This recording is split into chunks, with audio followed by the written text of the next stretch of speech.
Hello, hello, hello. Wakey, wakey. Good morning. Get the coffee ready. Sit down, because things are hot. Good morning, everyone. Welcome to Courtesy Call, the podcast where I rant about politics, world affairs, and societal issues. I am your host, Scott Perry. It is Sunday, August 29th, 2021, and it is the last episode of the month of August for 2021. And boy, do we have a hot one for you today. Oh yes, the headlines are hot this week because of this. As of this afternoon, we've helped evacuate 70,700 people just since August the 14th. 75,900 people since the end of July. Just in the past 12 hours, another 19 U.S. military flights, 18 C-17s and one C-130 carrying approximately 6,400 evacuees, and 31 coalition flights carrying 5,600 people have left Kabul just in the last 12 hours. We are currently on a pace to finish by August the 31st. The sooner we can finish, the better. Each day of operations brings added risk to our troops.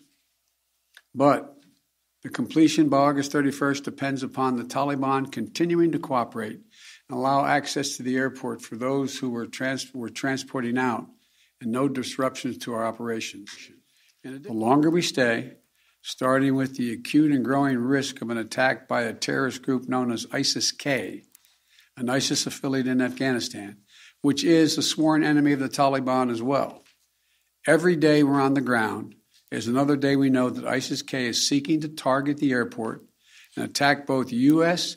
and allied forces and innocent civilians. So let me get this straight, okay? Let me get this straight. The president wants the U.S. to help assist the situation in Afghanistan, but still keeping the 31st deadline to pull the troops out and bring them back to the U.S.? I don't know if he's aware of this, but it is going to take a lot longer than Tuesday to get things under control over there. I mean, it's chaos. It's ridiculous. Yes, I know. We have things over here we need to take care of, like the pandemic, border control, the economy, healthcare, the job market, people leaving their jobs, etc., etc., etc. I get it. I understand. But we have a responsibility to make sure things are safe and healthy before leaving what we have started. Ever heard of don't leave things a mess?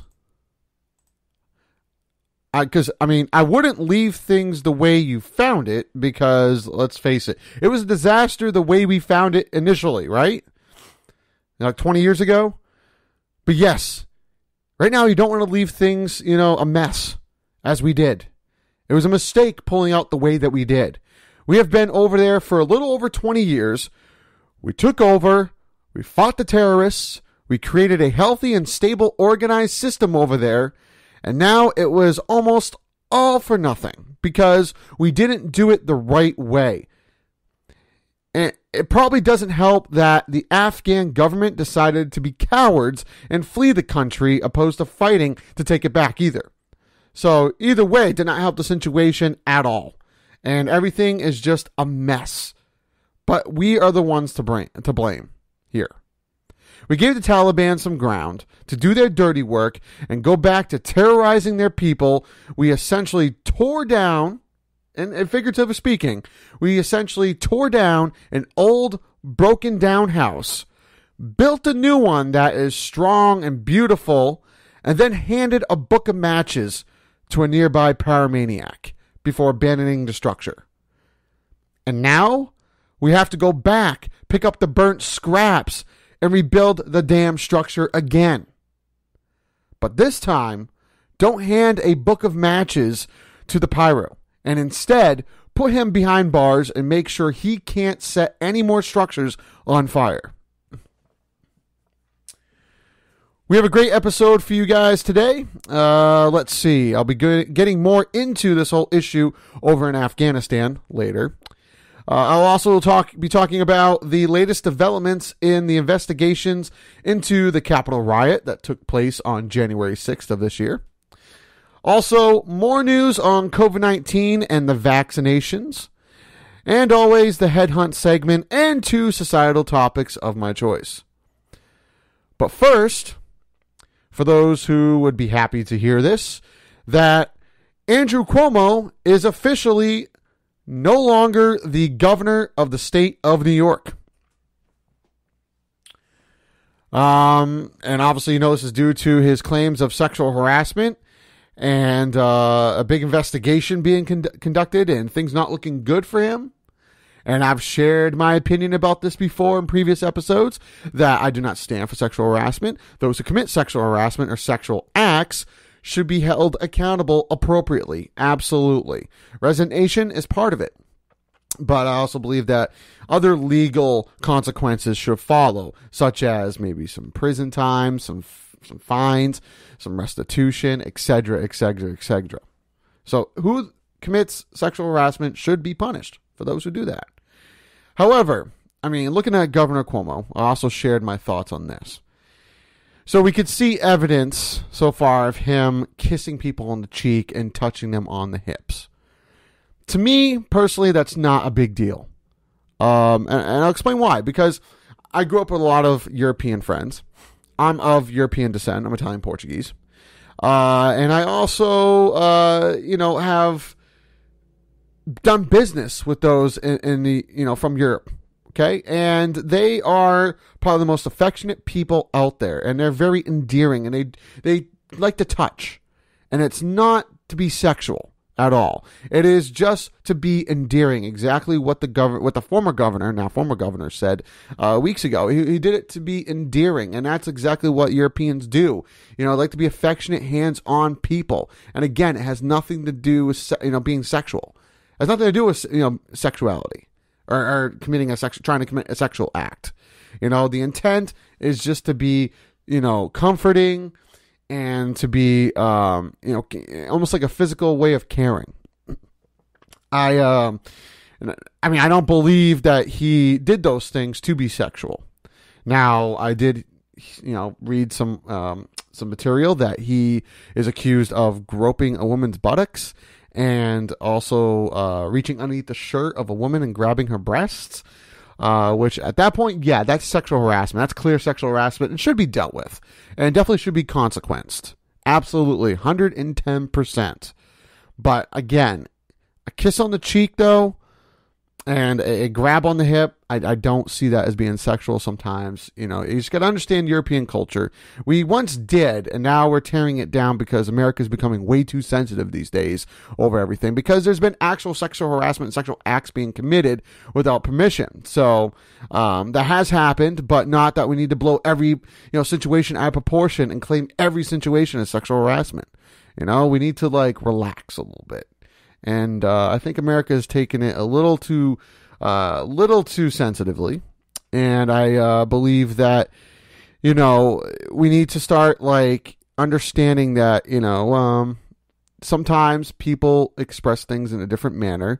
They don't have permission to touch you if you don't want them to. However, you got to understand people's culture. You want to talk about your culture and other cultures? Well, understand all cultures, or else you're just being hypocritical.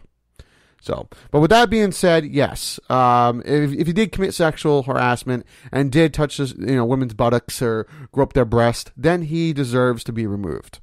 So, but he has been removed. I believe it was last Monday, like I said. But now the Empire State has a new lieutenant governor, actually a new governor, and her name is Kathy Hochul. Okay, a Democrat from the Buffalo area, and a graduate of Syracuse University and the Catholic University of America. She also served as United States Rep for New York for the 26th District, and is the first female, history has been made, exactly, the first female to ever serve as governor in the state of New York. So history has been made. She took office last Tuesday officially and had this to say as part of her acceptance speech. Take a listen. It was an emotional moment for me, but it is one that I prepared for, and I'm so looking forward to continuing the work we have to do.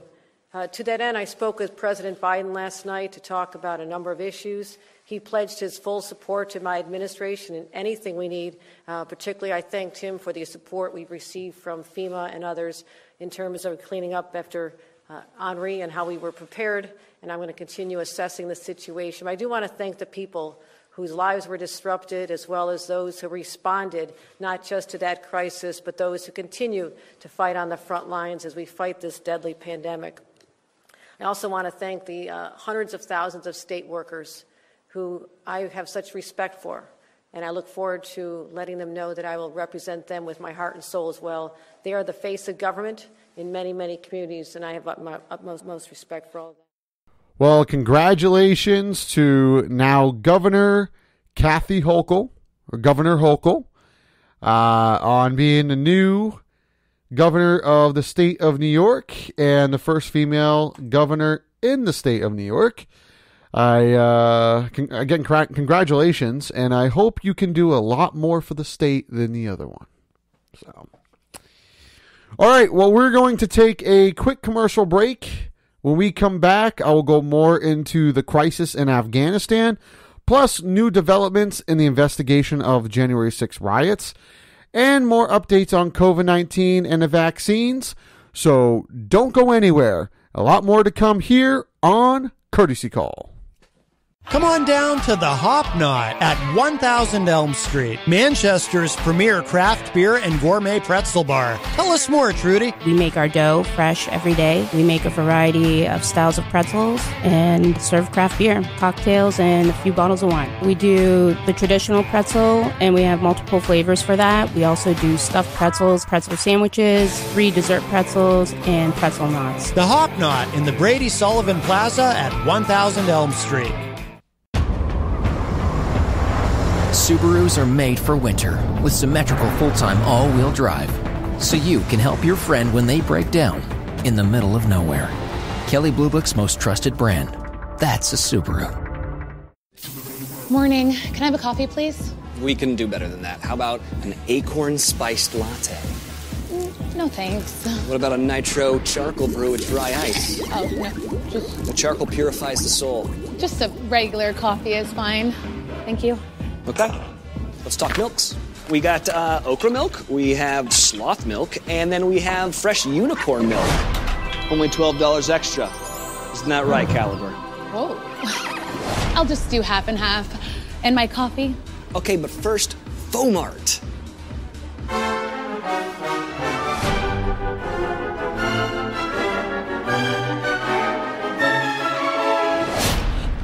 Ta-da! Okay, you know what? This is ridiculous. I just want a coffee. I'm sorry. Why does everyone leave us?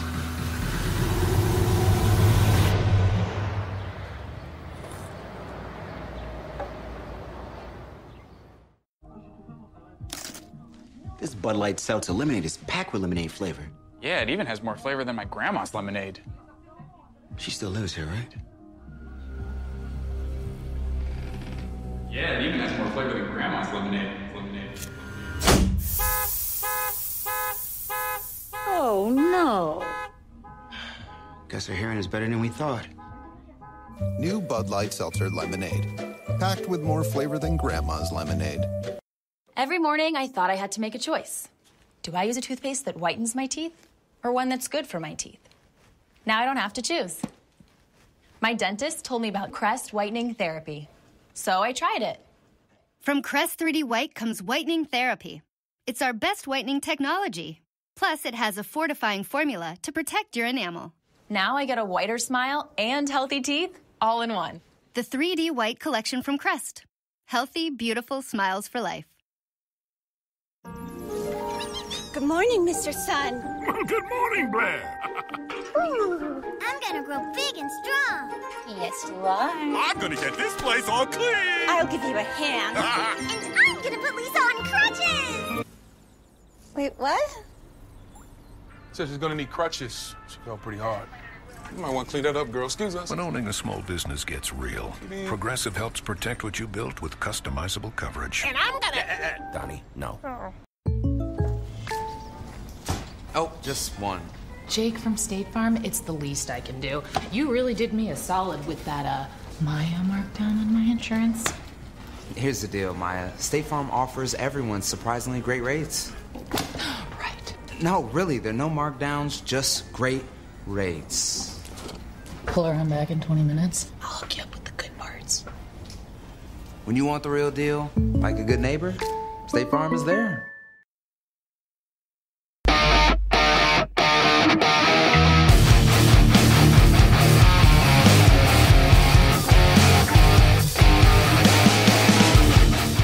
Welcome back to Courtesy Call Podcast here on IPMNation.com. For those who are just joining us, before the break, I kind of went into the whole issue in Afghanistan and expressed my feelings about that. And I'll be doing more of that later throughout the episode. And I also talked about the new New York governor, Governor Kathy Hochul, who was sworn in last Tuesday as she took over for former governor of New York, Andrew Cuomo, after he resigned due to harsh heat from the investigation of sexual harassment lawsuits. So yes, I went into that as well. If you have any questions or comments about anything that's discussed on this episode or previous episodes, feel free to hit us up on both our Facebook and our Twitter. Facebook being facebook.com/Courtesy Call Podcast. And our Twitter is @CourtesyCall4U. That's the @ symbol, Courtesy Call, number 4 and uppercase letter U. And just let me know what you think. If you have any questions, just ask them, jot them down right on there, and I'll pull them up this week and I'll address them on next week's episode, which will be episode 30, which will air on Sunday, September 5th, 1 week from today. So at 10 a.m. on IPMNation.com. All right, so for those who have listened to previous episodes, know what comes next. So this is where I plug local businesses who need help because they may be suffering due to how the economy is right now, and they didn't have an ad segment that could be put through rotation during the commercial break. So without further ado, let's plug some businesses. So here we go. Moe's Italian Sandwiches, making the original since 1959 with locations all over the Granite State, including one in Dover, one in Portsmouth, and one here in Concord, New Hampshire. D Designs. For those looking to get artwork done for either their website or business logo, feel free to contact Danielle Festa-Keefe at dgraphicsnh.com. That is dgraphicsnh.com. Danielle Festa-Keefe is not only a wonderful graphic art designer, but she's also a very talented painter, and she would like you to enjoy her artwork from the comfort of your own home. Since she understands because of the pandemic, not many people may feel comfortable to get out and go to actual art galleries out there, and some may still be closed. I don't know, I haven't really looked into it or checked. But at your convenience, she would like for you to check out her artwork in the comfort of your own home because she has came up with a platform for a virtual reality art gallery.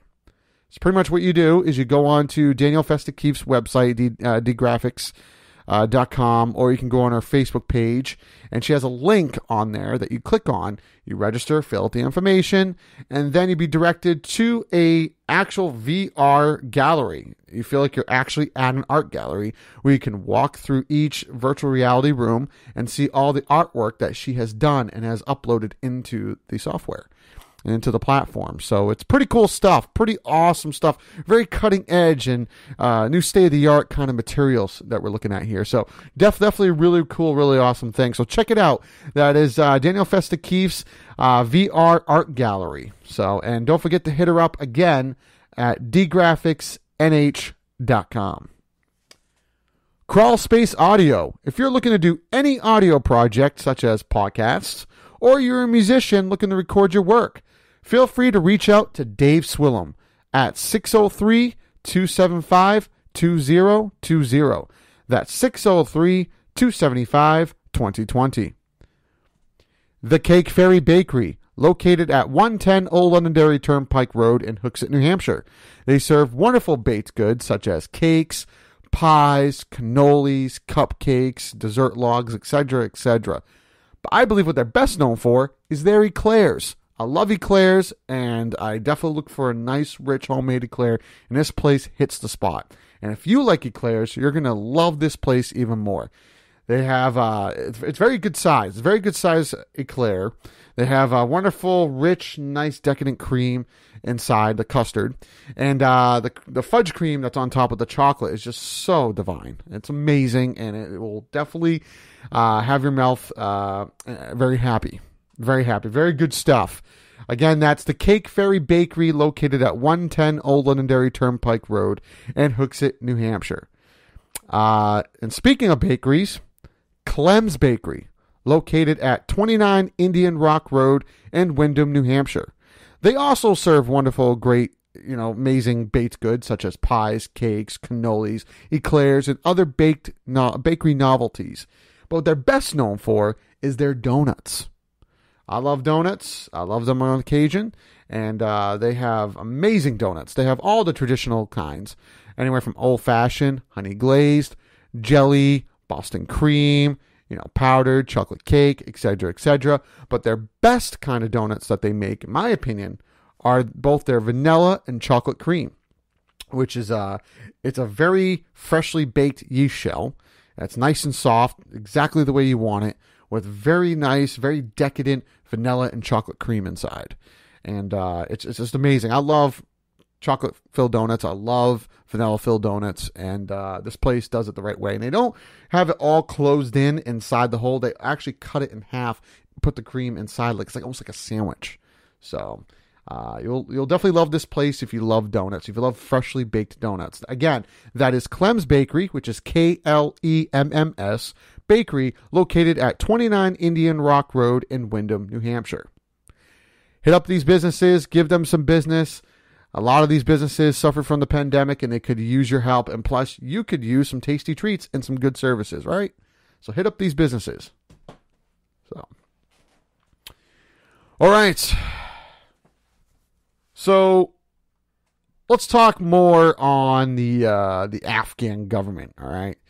Let's talk more about this. So I opened up the episode with this topic, and has become the big topic for the past couple weeks.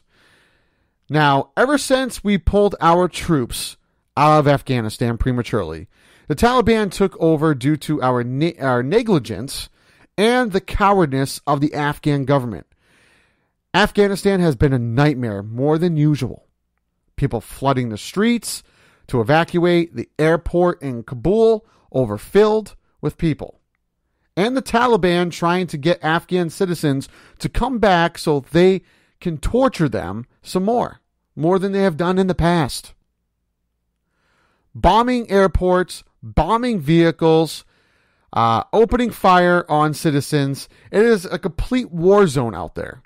And our wonderful president had this to say about it. Take a listen. To those who carried out this attack, as well as anyone who wishes America harm, know this: we will not forgive. We will not forget. We will hunt you down and make you pay. We will not be deterred by terrorists.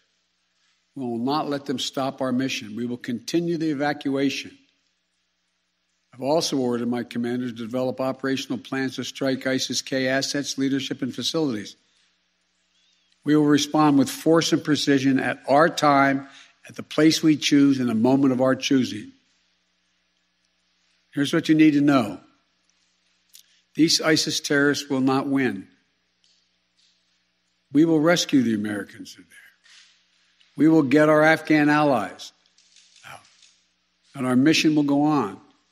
America will not be intimidated, and I have the utmost confidence in our brave service members who continue to execute this mission with courage and honor to save lives and get Americans, our partners, our Afghan allies out of Afghanistan. Yes! Let's get some payback. Let's rescue those people from the Taliban's custody and show them bastards that you don't mess with America. Only one problem. How, when, and where. I understand we need to be cautious, but we also have been known to take our sweet time getting things done. This is how America's been for quite some time now. How long on this one? How many more are going to be killed before we actually take action? We need to attack now, not later, now. And right where it hurts them the most. And we have to do it smoothly, not abruptly or weirdly, smoothly. So that way we don't risk the lives of our troops, or more lives of our troops, and the Afghan citizens while doing it. The Taliban have been known to brutalize their citizens, to degrade and abuse women, as well as break up families in the wars that they have created themselves. And they're on their own agenda and for amusement. These are very bad people. So I don't think we should give them, well, have you ever seen the Oceans movies? They're like Oceans 11, 12, and 13. I think they're making a 14 soon or something. I don't know. Here's the thing, though. There's a thing called a Billy Martin. Means that you just give them a little bit of time to rethink or reconsider.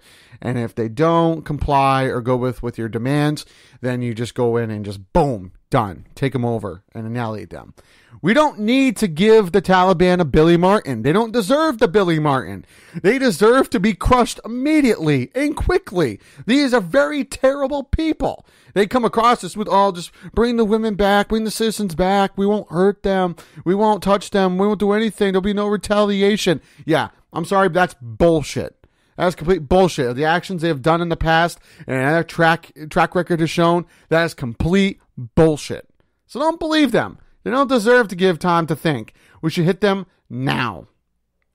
It should be hit them now. They are very bad people and not only need to be stopped, but also need to be ended immediately. All right, let's go into a less severe and intense topic. Let's talk about COVID. Let me give you the latest updates on COVID-19 and the vaccinations. So, all right, as you know, I always pull the numbers from a day early, meaning, let's see, these numbers I'm about to give out were pulled from yesterday, which was Saturday, August 28th, 2021. And I usually give out the numbers of cases, and then I go into the number of vaccinations. So that's usually how I like to do it. So if you listen to the previous episodes, you know that. So without further ado, the number of cases are as follows. So here in the United States, we have a total of 38,745,199 total cases as of yesterday. Was sadly very unfortunate, 636,491 deaths. Very sad, very unfortunate. Worldwide, you're looking at a total of 215,568,091 total cases in around the world. Was sadly very unfortunate, 4,488,620 total deaths. Very sad, extremely unfortunate as well. Here in the Granite State, here in the state of New Hampshire, we have a total of 106,525 total cases. We're sadly and very unfortunate, 1,415 total deaths. All these are sad. All these are very unfortunate. The numbers are going up. They're increasing as far as total cases go. And, a lot of people are very concerned. And in some way you should be. But when you look at these numbers, you shouldn't panic. The biggest thing you should ask yourselves is, how many of these people are fully vaccinated? Because that's the thing to understand. How many of these people are fully vaccinated? Because the cases are going to go up. Because as the CDC has said multiple times, that if you're fully vaccinated, you are able to participate in social events and social gatherings and functions, which is what people have been doing ever since the vaccine has been available and have been fully vaccinated. So with that being known, and knowing that, okay, I've said a bunch of times that the vaccine does not cure COVID, it does not cure the virus, just knowing that, knowing those two things or three things or whatnot, or whatever, you should know that people are going to get it. The numbers are going to rise. People are going to transmit it. And in a way, if you think about it, everybody's going to get the virus eventually. Everybody. It's all about whether you want to be fully vaccinated or not. A lot of people don't. A lot of people have a lot of dissonance. A lot of people just don't care. A lot of people have these conspiracy theories that, push them away from, looking to get it. And they promote it to other people to kind of, lose the interest, or to get people to, be disgusted with the idea, or to be turned off about it and just don't want to get it. They put this information in people's heads. They poison people's minds with this malarkey. And always fact check your sources. Always just look to see if it's legitimate. Look to see if it's fake or it's actually real. And, see if it's been backed up by other trusted sources that are legitimate and have been right in the past multiple times. That's how you can find what's called credibility. I think what a lot of people are lacking is credibility. And a lot of people are not understanding that you have to look at credibility. They just find a source that just blurts some sort of nonsense and they're like, I believe it. That sounds good to me. The frustration. The frustration is real. Yeah, but yeah, they hawk all this malarkey to get people to, to not want to get the vaccine and lose their interest in it, or not have interest in it at all. So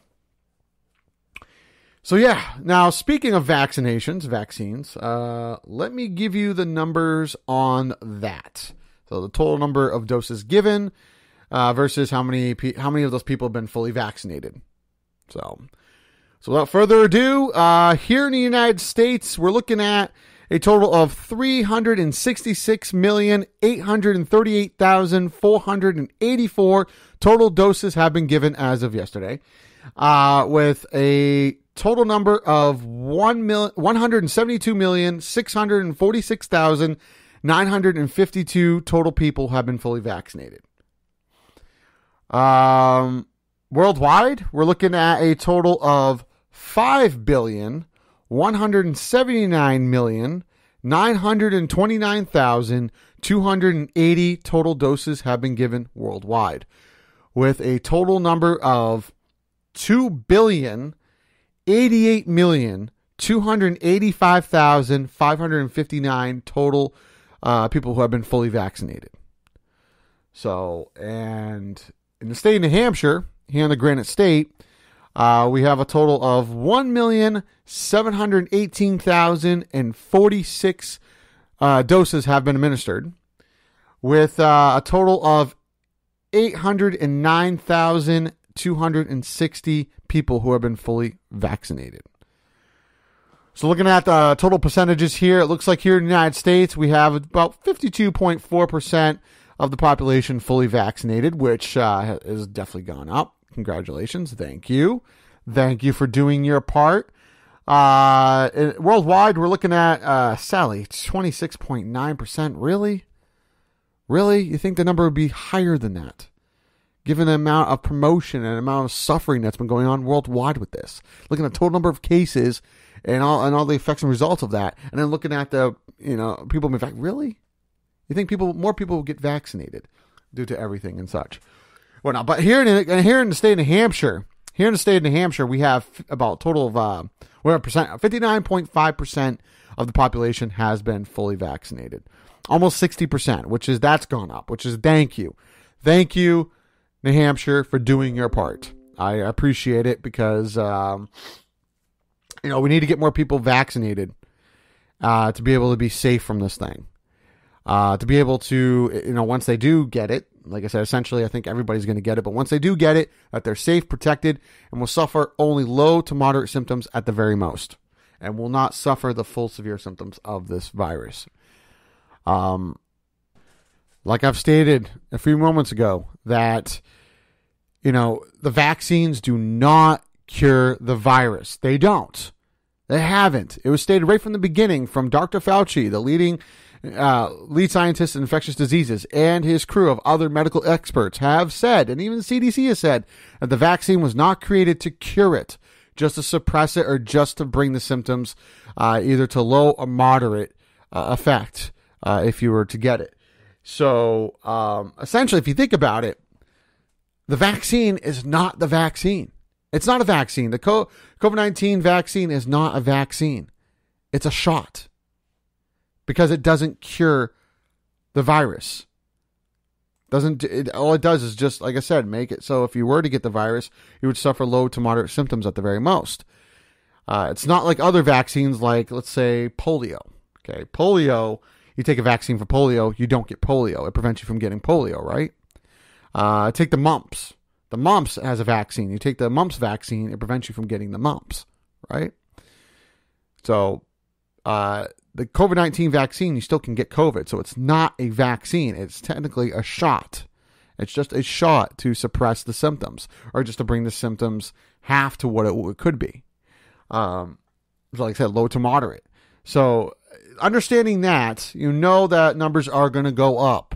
And, you know, I read headlines everywhere. I read these articles where the headline says, you know, this person got COVID-19 despite that they were, or even though that they were fully vaccinated. And I'm thinking, yeah, duh. They're gonna get the virus. They're gonna get the virus. It doesn't cure COVID. They're still gonna get it, and it, like I said, it's just low to moderate symptoms. But people just don't understand that. And if you think I'm lying or don't know what I'm talking about, please go online, fact check it. It's what I do all the time. Go around, fact check these sources, do your own research, and find through the trusted resources that I've explained earlier. Make sure they're trusted resources. You can find out that this is very factual, that you still can get it, but you just suffer low to moderate symptoms at the most, and that you're gonna get it. Everybody's gonna get the virus. It's whether you want to be safe or protected or not. So, all right. So we are going to take another quick commercial break. When we come back, it'll be the Headhunt segment and the 2 societal topics of my choice. A lot more to come here on Courtesy Call. Come on down to the Hop Knot at 1000 Elm Street, Manchester's premier craft beer and gourmet pretzel bar. Tell us more, Trudy. We make our dough fresh every day. We make a variety of styles of pretzels and serve craft beer, cocktails, and a few bottles of wine. We do the traditional pretzel, and we have multiple flavors for that. We also do stuffed pretzels, pretzel sandwiches, free dessert pretzels, and pretzel knots. The Hop Knot in the Brady Sullivan Plaza at 1000 Elm Street. Oh, my. With Chase Freedom Unlimited, I earn all this cash back? Oh, I gotta tell everyone. Hey, Rita, you can earn 3% on dining, including takeout. Bon appetit. Hey, Kim, you earn 5% on travel purchase through Chase. Way ahead of you. Hey, Neil, you can earn 3% at drugstores. Buddy, I'm right here. Why are you yelling? Because that's what I do. You're always earning with 5% cash back on travel purchase through Chase. 3% at drugstores, 3% on dining, including takeout, and 1.5% on everything else you buy. Chase, make more of what's yours. Building a better bank starts with looking at something old and saying, really? So Capital One is building something completely new. Capital One Cafes. Inviting places with people here to help you, not sell you. And savings and checking accounts with no fees or minimums, because that's how it should be. You can open one from right here or anywhere in 5 minutes. Seriously, 5 minutes. This is banking reimagined. What's in your wallet? Tasha, did you know Geico could save you hundreds on car insurance and a whole lot more? So what are you waiting for? Hip Hop Group Tag Team to help you plan dessert? Fresh vanilla, rocky road, chocolate, peanut butter cookie dough. Scoop that is, scoop that is, scoop that is, scoop that is, scoop shakalaka, shakalaka, shakalaka, shaka, scoop shakalaka, shakalaka, shakalaka. Geico. Switch today and see all the ways you could save. Coming in to get a deal that includes existing customers, he'd probably buy vape, but we'll give him an even 6 wood. It's this guy! Wait. Did I just hear existing customers can get a deal? Yep, at AT&T, new and existing customers get our best deal on all smartphones. That's pretty great. You think I look 6 foot? I sure do. Kind of. It's not complicated. Only AT&T gives new and existing customers the same great deals on all smartphones. Get up to $800 off our latest 5G smartphones. The greatest stories. don't have to end. If we do this, we're gonna do it our own way. They can expand, evolve, connect each generation to the next. The stories continue. Only on Disney Plus.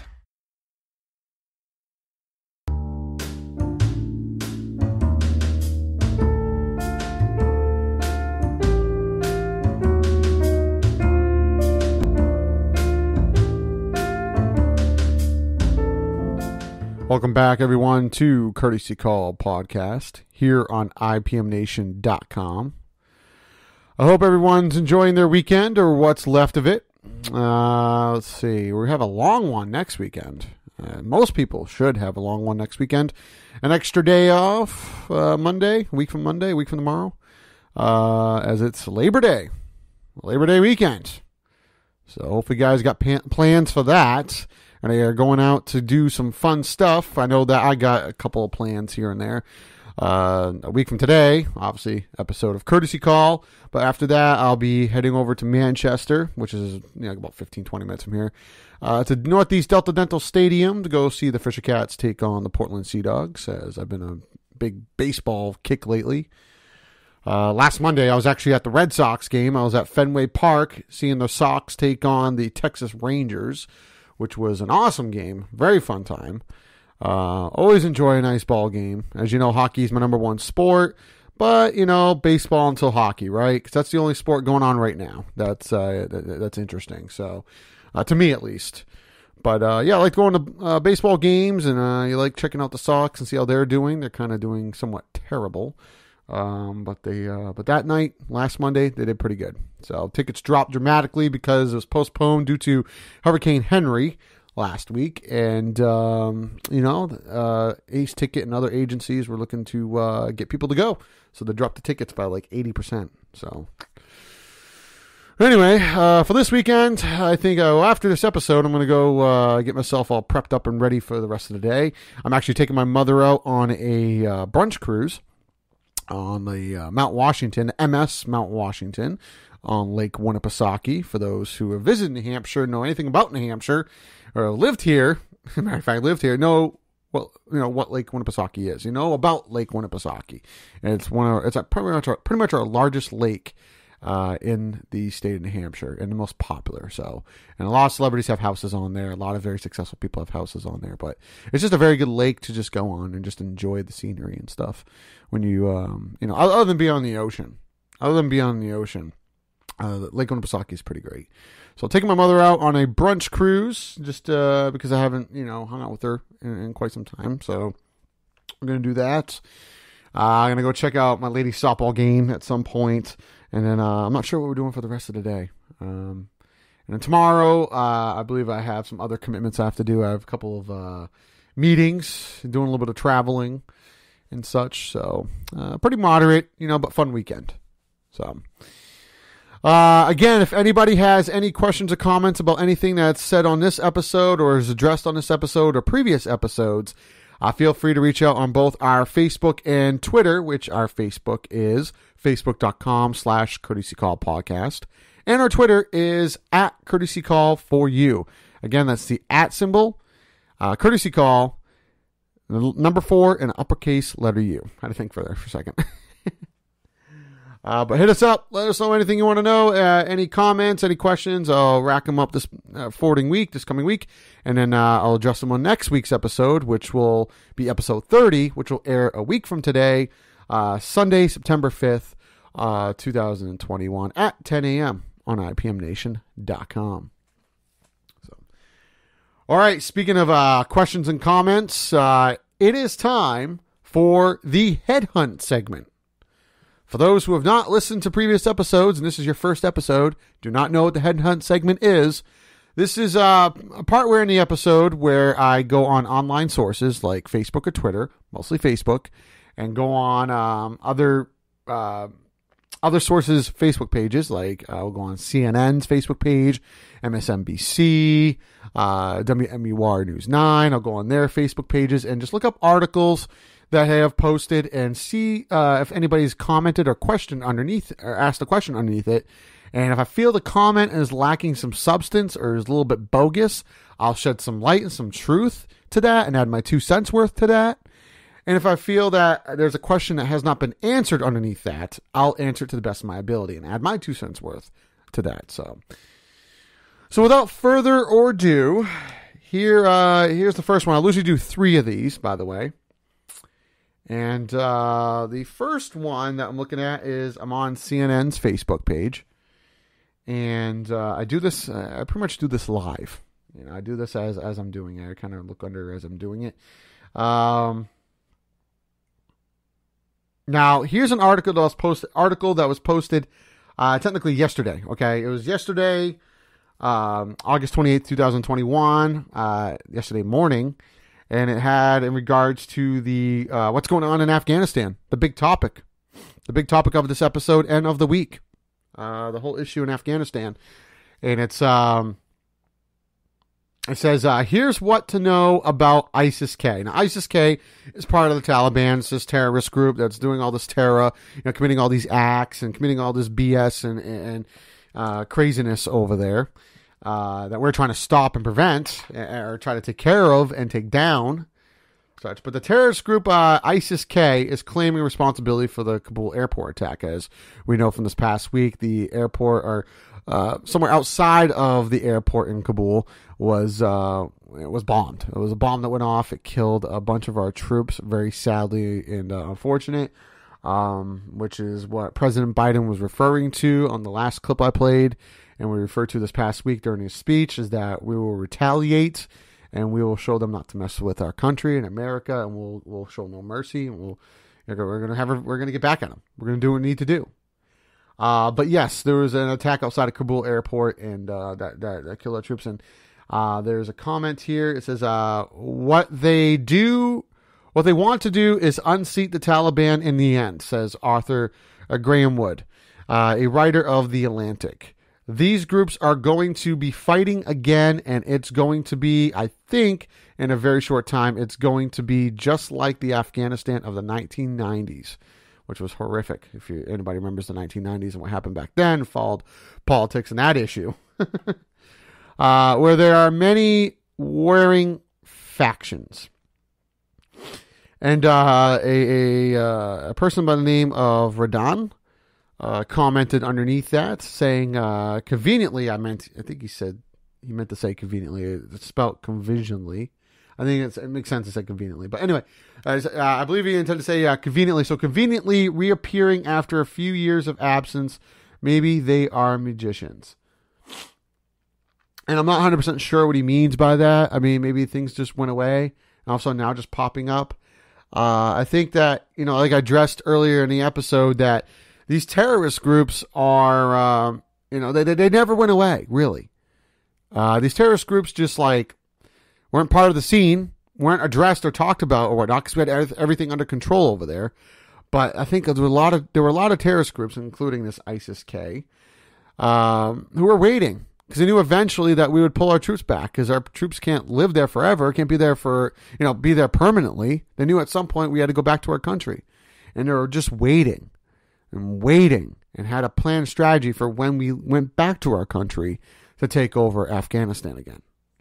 So I think that's what the case is. Yeah, we just didn't talk about them. We had everything under control, and then boom, we did things prematurely, and now this chaos.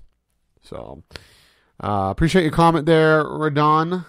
I definitely think that it's definitely something to look at, to understand. That, just because it's not being broadcast doesn't mean it went away, right? So, another headhunt segment, another topic here, another article. This is on MSNBC's Facebook page, another source that I rely on, that I believe gives factual news and gives out the facts. Officer who shot supporter on January 6th reveals identity. I saved countless lives. And this was a security guard, security officer at the Capitol building who shot Ashley Babbitt, the woman who broke through the window or tried jumping through the window and got shot, and unfortunately, very unfortunately, passed away from it. So the security officer speaks out after months in hiding, and he claims he saved countless lives. And there's a lot of people who think it's it's injustice, that he should be held accountable, put behind bars. He killed her, and it was not, he shouldn't have done it, and he had no right to do so and whatnot. Well, I can tell you this. For anybody who's watched that video, because it's on video, it's on YouTube. I'm pretty sure you can go on the internet. You can find a lot of stuff on the internet. You can find almost everything on the internet. You can see the video. Watch it. I've seen the video multiple times. And that officer did the right thing.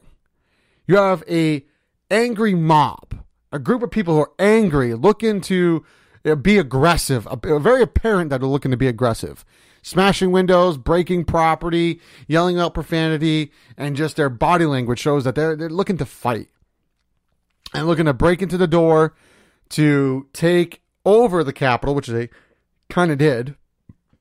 But they also wanted to capture some government officials, some representatives and senators, and they wanted to do violent things to them and very unquestionable, very gruesome and dark things to them.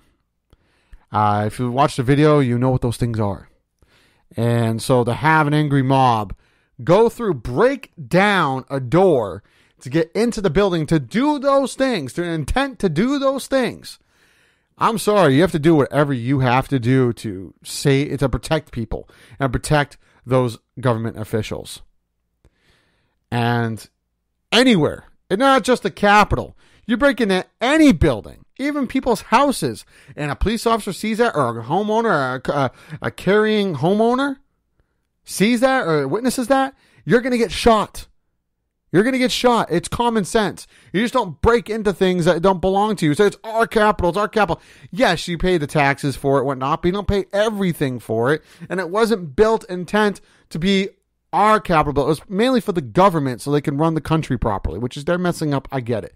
But it's not us really to hold them accountable. If it is, we're not doing it the right way. Inflicting violence and murder and harm, you think that's the only way to resolve things? You're disgusting if you think that way. You're sick-minded if you think that's the only way. And you need to educate yourself and be educated on anger management and how to consequence appropriately. And I hate to see how you are as parents. That's what you believe. You get pissed off or you're upset how someone's doing something and you just want to act out violently.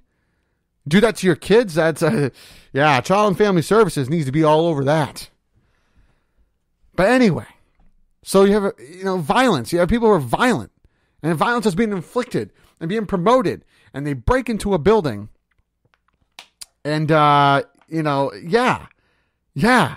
it's just common sense that that's something that's going to happen. Protect yourselves and protect people from going in to do damage and harm. You got to use deadly force, or you got to use physical force. I don't think his intent was to shoot her and kill her. I think his intent was to wound her a little bit so prevent her from coming in to do damage, and to use just physical force of some sort, and to have it be a message or to let everybody else know that, hey, you come through these doors, you'll be shot too. So, and there's I haven't got to the comment yet. There's a comment underneath this article that's by a woman by the name of Chrissy, who commented, "Thank you, sir. I'm sorry." And I take that positively. I take that she supports that. And she should, as everybody else should. That's a very supportive comment. As, he did the right thing. He, in fact, did the right thing. And I'm willing to say, okay, yeah, he saved countless lives. Because if that mob would have got through those doors, and didn't back off because he fired a round or so that imagine the chaos that would have happened. Imagine how much more violence could have been inflicted at that point. So if he didn't do that, it would have been much, much worse, especially in that part of the building, whatnot. So good job to the security officer who did what he had to do. So All right. So last but not least, the last article on this headhunt segment is found on WMUR. I can't even speak right now. WMUR News 9 TV's Facebook page. And for those who do not know who WMUR News 9 is, for those who live here in the Granite State and the state of New Hampshire, it's our local news source, our main local news source where we get our local news from, and some national news from. That's, that's pretty much right down the road from where I am, so from most of us. So, but anyway, that News 9, Channel 9 News, WMUR, there we go. Posted an article on their Facebook page yesterday, and it was yesterday morning, to be exact, or around that area, stuff. And they posted an article about, COVID-19, and people getting vaccinated, like I addressed earlier. It says, what's the reason for the gap in vaccination rates in older adults and in young people? The article title headline says, why are older people so much more vaccinated for COVID-19 than younger people? I have my own thoughts on that. My own take on that. And I don't think a lot of young people are going to like this. And maybe some older people might not like this because I might be talking about their children or something like that. I don't know. But I think the reason why that is because the new generation today, to be very bluntly about it, sucks. You know, this new generation sucks. They're kind of not that competent. You know, they don't think. They don't use their heads. They don't understand facts. They don't like to do research. They like to believe in conspiracy theories because maybe the way they were raised wasn't the most correct way. Maybe they were raised corruptly and inaccurately and inappropriately and not in a healthy or a good way. Maybe they're raised improperly. Very improperly and rangely. Like parents probably did not parent them, is what I'm hinting, and did not teach them much of anything. And to the point where they just, very incompetent, but to put it very bluntly, stupid. Yeah. I believe that this generation is very stupid. Some of the things they say, some of the things they do, some things they promote and hawk out there is just completely mind-blowingly stupid. Let's go back years ago to Tide Pods, eating Tide Pods. What the heck? What is that about? Drinking laundry detergent. You know, eating objects, licking motor oil. What is wrong with this generation? This is out of hand. So this goes back also to, people doing, stupid things with different products. We've all done stupid things when we were younger, but this is just a whole new level of stupid. Okay. And I think, with younger people not being vaccinated as much, I think they give into the conspiracy theories that they hawk out there, that other people hawk out there, and they're like, oh, yeah, that makes sense for some weird way, strange way. Yeah, I'm going to believe that for some messed up reason. And they believe it, and they believe in nonsense without actually doing factual research. Not just looking up any old articles that are out there, looking up articles that are known to be factual and give you the facts. And to use their head. There's some articles that hawk some things that you don't even use your head to understand if it's false. You're just like, yeah, that doesn't make any sense. Yep, no. And there's some articles out there that are no-brainers. You shouldn't take too much thought to realize that is factual. Like, oh yeah, okay, yeah. That makes sense. That adds up. That's good. That's true. But people, I think older people today, we know we were educated the right way. We were raised, to believe in facts, to do our research, to do the work, to understand how things work, understand how things are, and to do things the right way and properly. So that's why we're deciding to get much more vaccinated and willing to be vaccinated than the younger people of today. Because to put it bluntly again, we make more sense, and we're not stupid compared to this generation. That's completely, utterly stupid. I mean, don't get me wrong. There's people in my generation and generation before me who are pretty stupid, but not much. It's like a very, very low percentage compared to this generation, where a good chunk of this generation is pretty damn stupid. All right.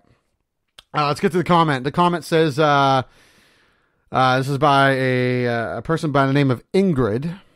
And the comment says, they're responsible citizens. their conscience is higher than the young. I assume that's what it is. I'm trying to make it. I can't really. Lazy young adults that don't want to schedule an appointment to get vaccinated.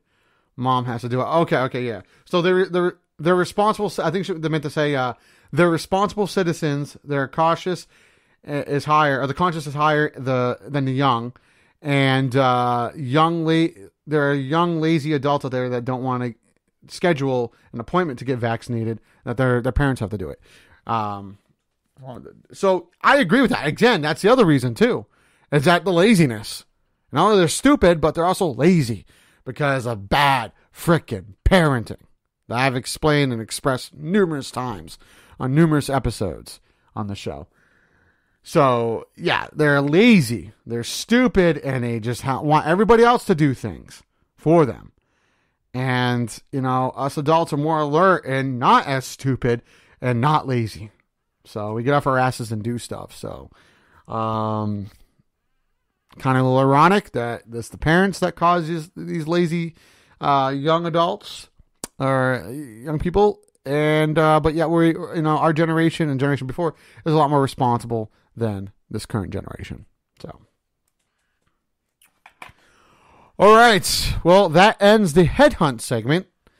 Again, if you have any questions or comments of anything that was discussed on this episode or previous episodes, again, reach out on both our Facebook and Twitter, which our Facebook is facebook.com/courtesy call podcast. And our Twitter is @courtesy call for you. That's the @ courtesy call, number 4, and uppercase letter U.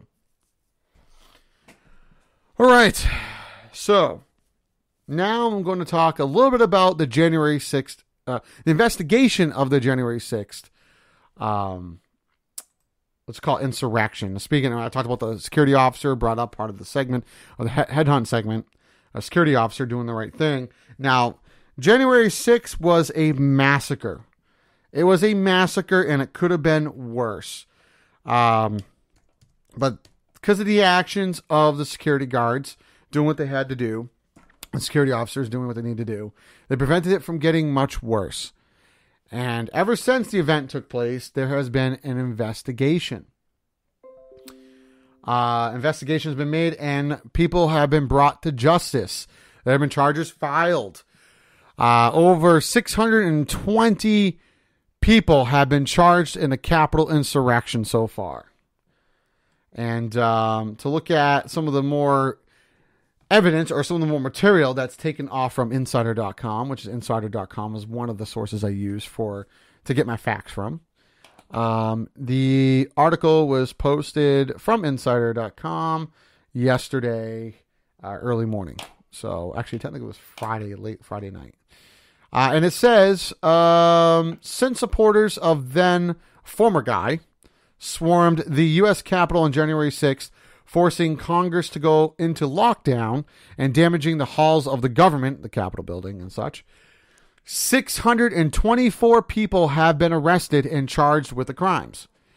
The FBI is seeking the public's help to identify people who took part in one of the most documented crimes in U.S. history. But since many rioters were allowed to walk free on January 6th, it's taking some time to track them down. Yeah, because the former guy let that happen and was okay with it. This table includes the names and charges linked to the court. The table provides a table and a chart of people who have been charged and who have been charged so far. And they're going to keep it updated as more names are released as they get charged. So it's a lot of people. It's a lot of people, 624. And they're not done. It's not even a quarter way done. There was, I'm going to say hundreds of thousands, it looked like, who stormed the Capitol. Hundreds of thousands. So there's a lot more people who are going to be tracked down, a lot more people who are going to be hunted down and charged with these heinous crimes. You can't go ahead and tear apart something such as the Capitol building or any building and get away with it. You should be held accountable for your crimes, for your wrongdoing, for your destruction and violence, and be held accountable and be put to justice. That's what my take on it is. The article continues to say only 30 federally charged rioters have entered guilty pleas so far for some sort of bargain, from a sentence bargain. That's why they do that, usually. But the number of people charged in the insurrection is expected to keep growing as FBI agents pour through video footage, social media posts, phone location data, and tips from the public. As you know, these idiots who stormed the Capitol also post a lot of videos on social media, mostly on the far right social media known as Parler, the far right platform. And they posted a lot of it, which a very brilliant person was able to actually hacked into it months ago. And we found we're able to put a lot of people to justice. A lot of the 624 people were put to justice due to some of these videos, and such. So it says Democratic members of Congress pushed for bipartisan commission to investigate the Capitol riot, akin to the one made post 9/11, but Senate Republicans blocked the attempt. The House of Representatives narrowly voted to create a commission on June 30th. Reps Liz Cheney, Adam Kinzinger are the only Republicans on the panel. House Minority Leader Kevin McCarthy said the Republican Party would create its own investigation into January 6th. Yeah, we'll see how that goes, buddy. Sure. So it's being investigated. It's being looked at. More people are going to be put to justice. More video is surfacing to show evidence of people's guilt and their crimes.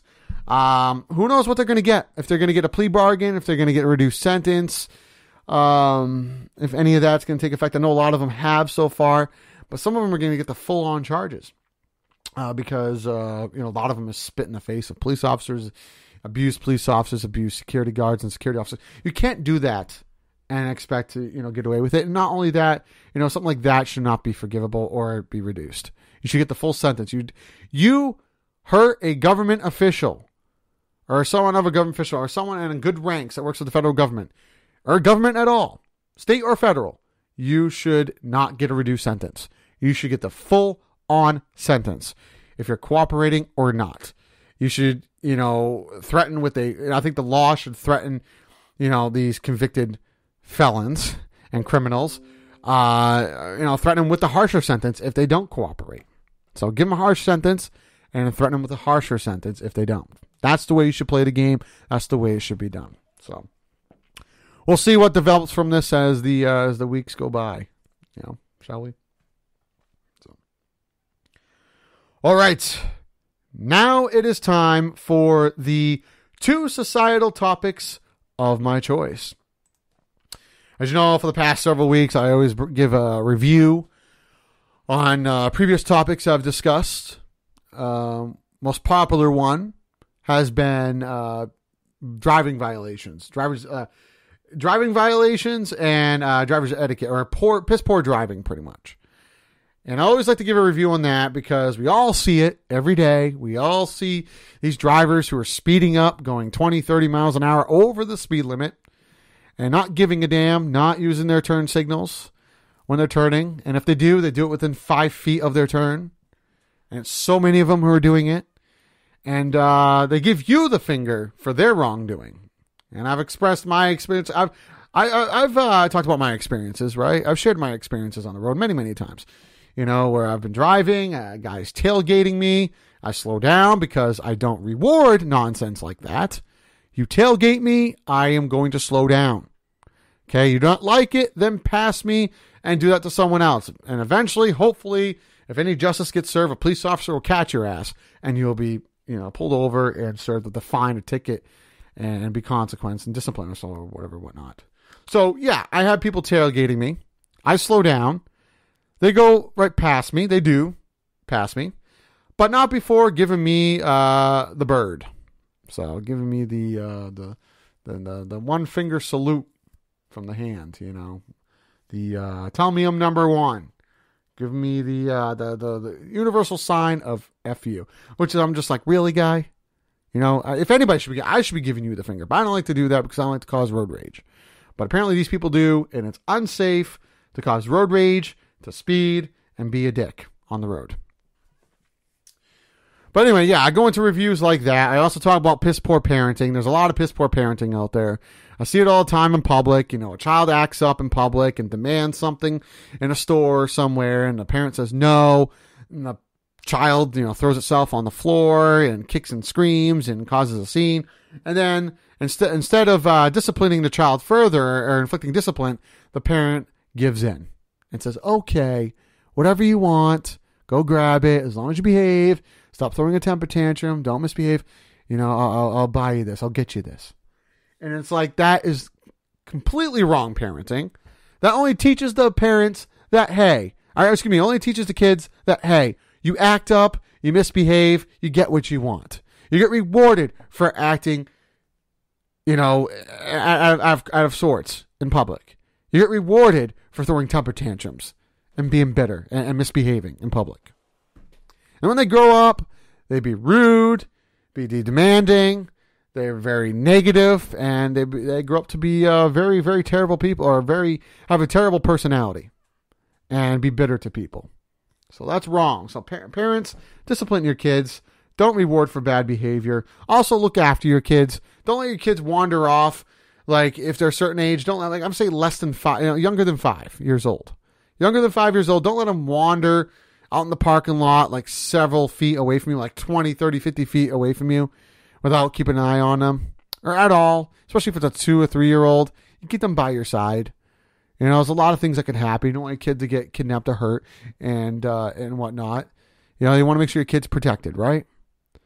And if that was to happen, that would completely 110% on you. 110% on you if something happens to your child. So be a good parent. Keep an eye on your kid. Discipline your kid. And don't let them go around act like complete maniacs all the time. Most of the time. You know, be a good parent. But anyway, yes, I give reviews like that. But then I introduce new topics. So I have 2 new set of topics for this episode. 2 new set of topics. This first one is a one that I have talked about before, but want to brush up more on and want to get into as well. And this one is about none other than sufficient customer service. I am big on customer service. I am very on top of customer service. I really take it seriously because it keeps the business flowing, keeps people very interested in the products, and it's all about having good ethics, right? Having good business ethics and making sure you treat your customers well. Just on that basis alone is why I take it so seriously. But there's other reasons, like I said, like to make sure the business is flowing, people come in to keep buying your products, and to just keep a good business nature. But yeah, it's the ethics of it that I look at mostly. And there's poor customer service everywhere. Everywhere you go. It's boosted up a little bit. It's got a little bit better. But it's still terrible. I don't expect it to get 100% cured within the next year or two, and maybe not even the next decade or so. But I would like it to get better as the weeks, months, and years go by. Because it's getting ridiculous. Businesses are struggling. They're hurting due to lack of staff. And this is also about staffing as well. This is also my gripe because there are people who are leaving their jobs and leaving businesses stranded with very little staff and not much to go on, or not many people to help. And it's getting so bad that even directors and managers from the companies have to step in and take over those positions to help, the company flow, help serve product or to help with customer service, help with whatever, whatnot, to make sure the business flows fluently and do the best that they can. So people leaving their jobs because they're stressed out or too stressed, it's that's just not okay. That's just not okay. Like I said, businesses are struggling. They are hurting due to lack of staff, trying to keep employees on their roster while trying to operate sufficiently. But this is the main reason why customer service has been so terrible lately? No. It's part of it.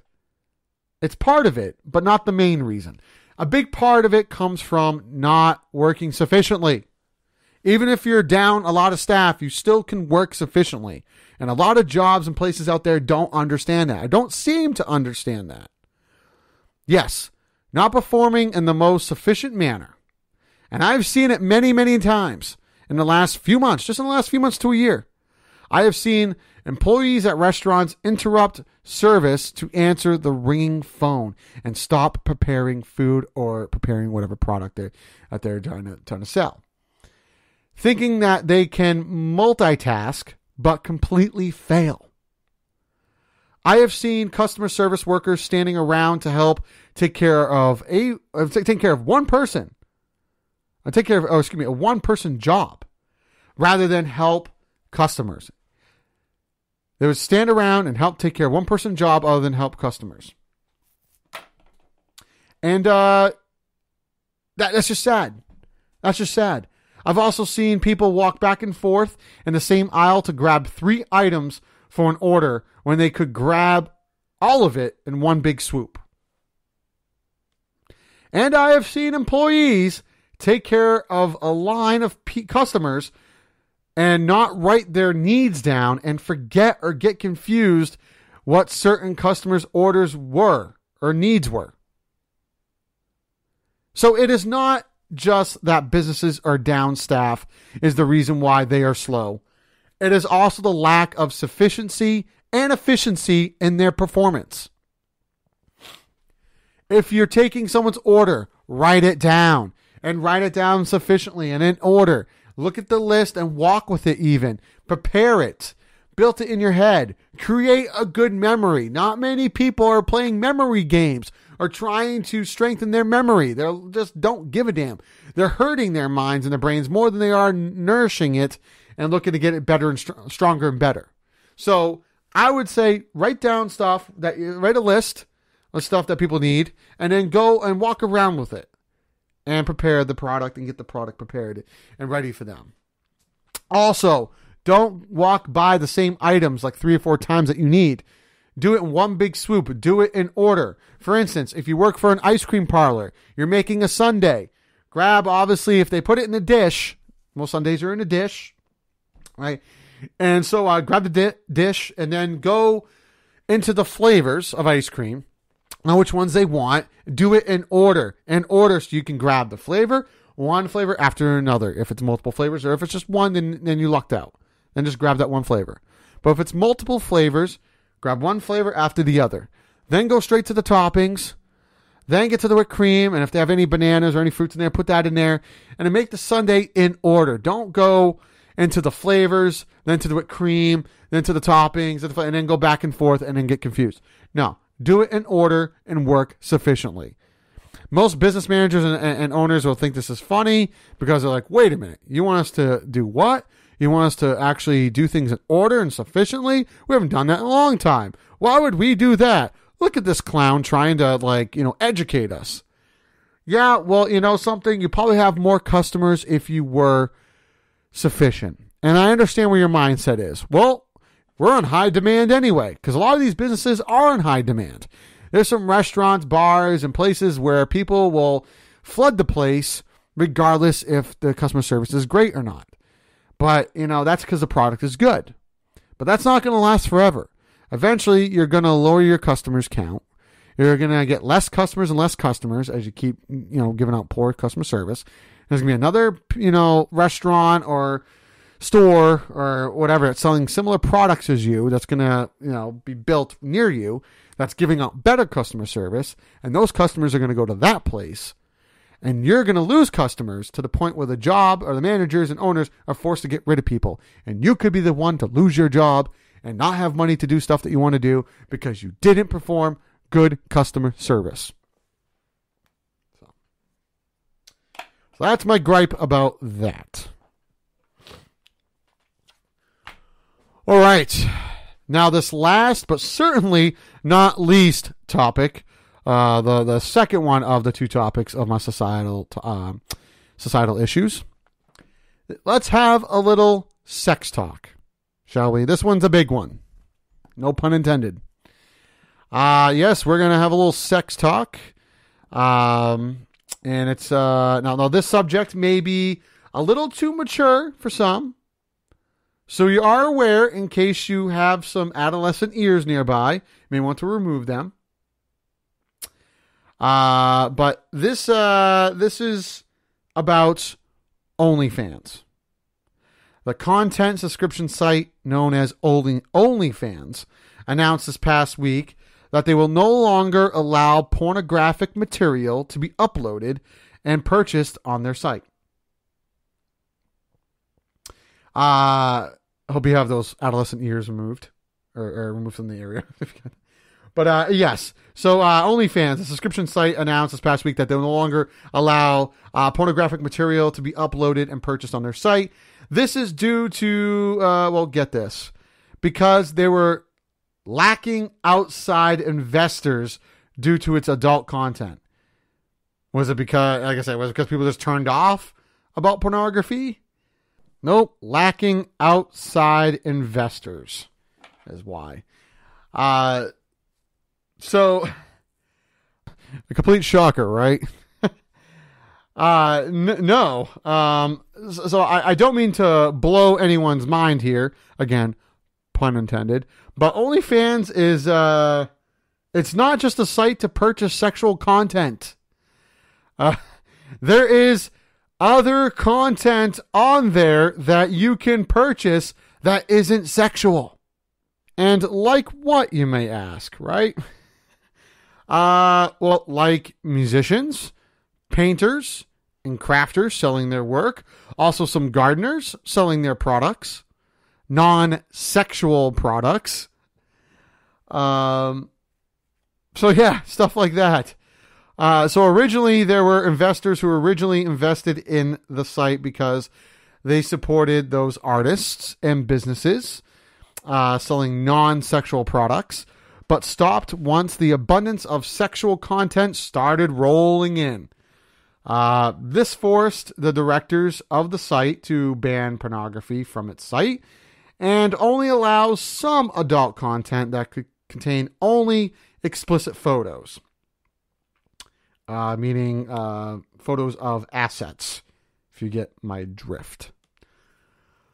Well, after about a week, they realized how much money was being generated through through underground pornography, essentially is what it is, and how much money they were losing with the ban in place, and decided to now remove it and now allow anyone who has an account to post all the sexual content as much as they want. Woohoo! Now, don't get me wrong. I am a very sex positive person. Okay? And this can be a very sex positive show. I personally find it smart that if you got the goods and the right mindset, that it is a smart move, a smart business move to, sell your content for money. I mean, we are a very sex positive country, essentially, right? At least I thought we were. Seems like it's gone down quite a bit over the past few years, about 3 to 5 years. Majority of us love sex. More than half of us can be curious, and less than 20% can be considered as perverts, and about 1% being deemed as sex fiends, right? People who are obsessed with sex or overly love sex, which is nothing wrong with that. As long as it doesn't get in the way with your regular daily routine, there's nothing wrong with loving sex a lot. Being a big fan of it. So I'm sure it's more than 1%, but let's just say 1 million, right? Let's just say 1 million people. Definitely 1 million people out there purchasing sex content, right? Definitely 1 million people out there who love it, right? If not a lot more. So you have a lot of people out there purchasing the content on the site. And as one of the models, let's call them that, I guess.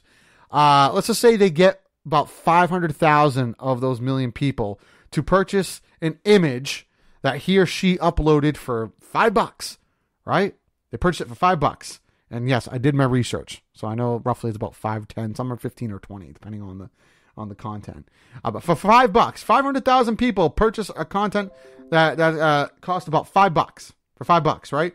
And then, let's see, calculating that would come out to, carry the 1, move the 0 over, $2.5 million. Now, this is hypothetical. This is just an example. But yes, if 500,000 people purchased content that was $5 on someone's account, that person could make $2.5 $8.5 million just off that one purchase. Just off that one piece of material. Which, not all of it will go to the model. The site does, of course, collect a portion for fees and interest for selling that content on their platform. But that model makes quite a bit. They do. But here's the problem. And here's the deal. 500,000, it's not even. A lot of people are not even getting the 500,000 people to buy content. Are getting 500 people, are not even getting 100,000, or not even 1,000 people to purchase their content. Not everyone is getting that many purchases on content. And yes, some will make good money off of it, but not everyone. Why?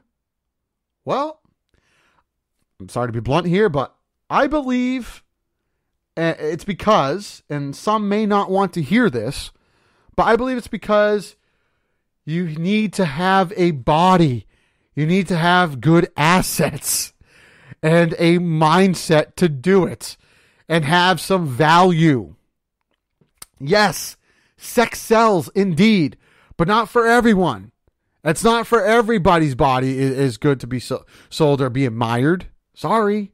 That's just the blunt truth. And all you'll get the hard, blunt truth here.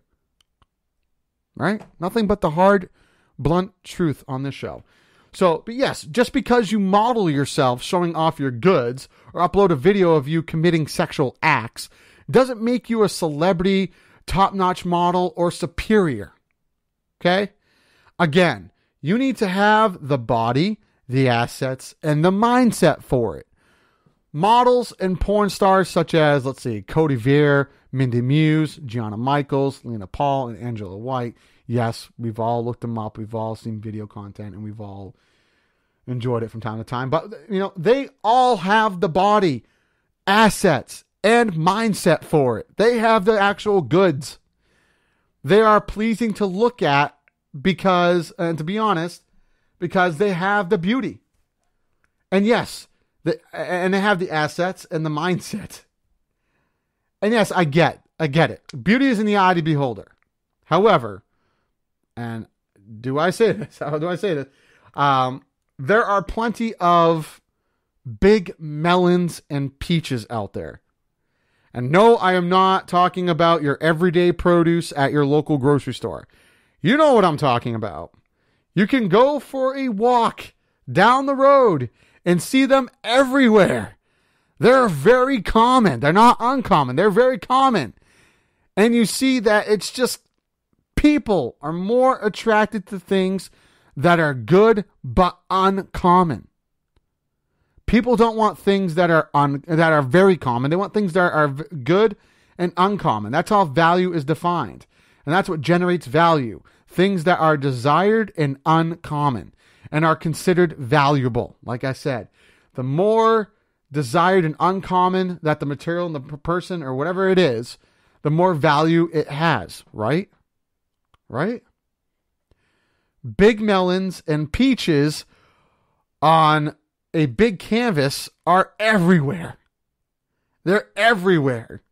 And there is nothing special about it. I'm sorry. They're good to look at, but they're very common. I'm sorry if this offends and upsets some of you, but that is the truth. And like I've always said, the truth sometimes is not so subtle. No, it's not. But it's true. Let's take some examples here. Your neighbor posting nudes of him or herself. That has value. Due to it not being common, due to the curiosity, and people having interest. Your boss, a coworker, a gym buddy, anything that piques the curiosity of people and isn't common has value. And people take interest in it. It has value. If I post a nude online, that wouldn't get as much attention as if let's say the governor did. And first, I don't think I'm 100% attractive, but if you do, thank you. If you do find me attractive, that's funny. Thank you. But no, it's not going to be that.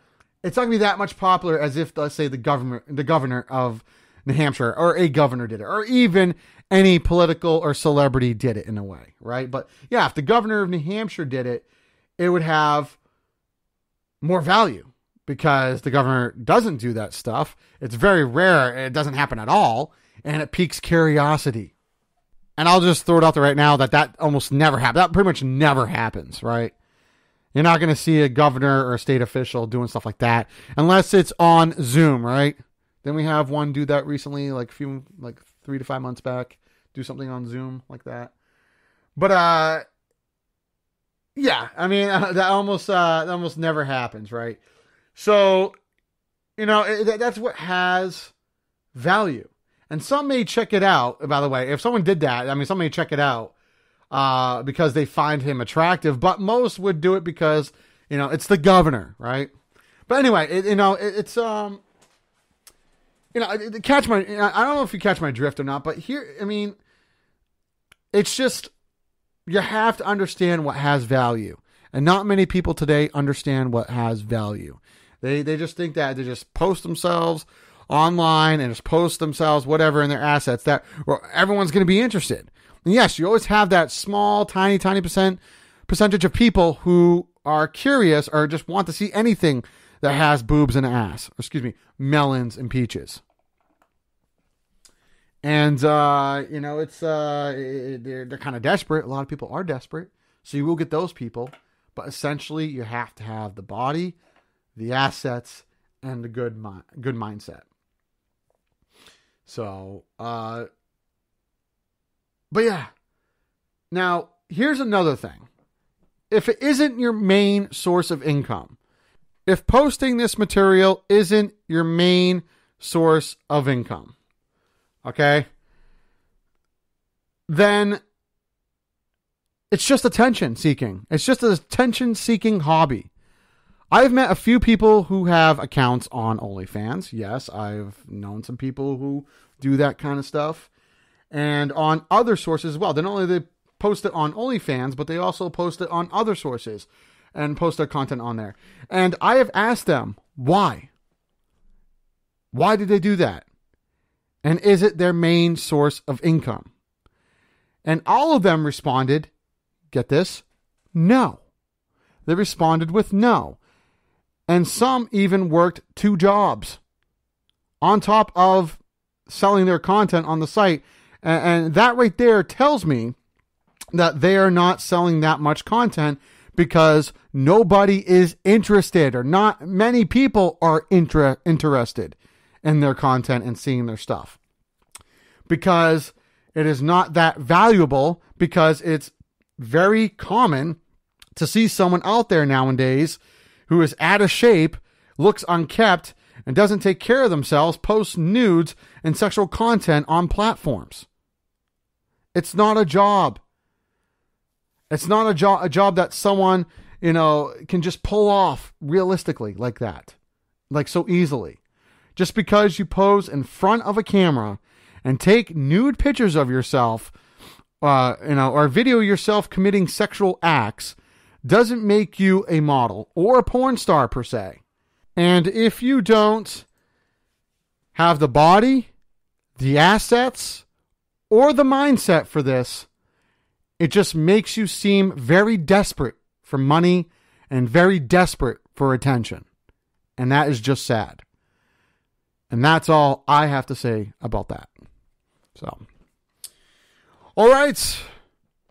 Well, we have reached the end of the episode. That's right. We have concluded the episode 29. I want to thank IPMNation.com's president and CEO, Matt Connarton, for giving us the spot. And, of course, all of you listeners for tuning in. Please be sure to tune into next week's episode, where I will discuss more about the developments of what's going on over in Afghanistan. That's all right. More updates on what's going on and with Governor Kathy Hochul, what she's been doing, ever since she took office. Also go into more of the investigation with the January 6th riots and bringing those people to justice. Also, more updates on COVID-19 and the vaccinations, as well as a new Headhunt segment and 2 more societal topics of my choice. That'll be episode 30, which will air or be available for download next week, Sunday, September 5th at 10 a.m. on IPMNation.com. Also, feel free to check out Matt Connarton's Matt Connarton Unleashed, weekdays at 4 p.m. on 95.3 WMNH and right here on IPMNation.com. All right, on behalf of Courtesy Call Podcast, I am your host, Scott Perry. Be kind, be mindful, and do your part. Have a good week. Bye-bye, everybody.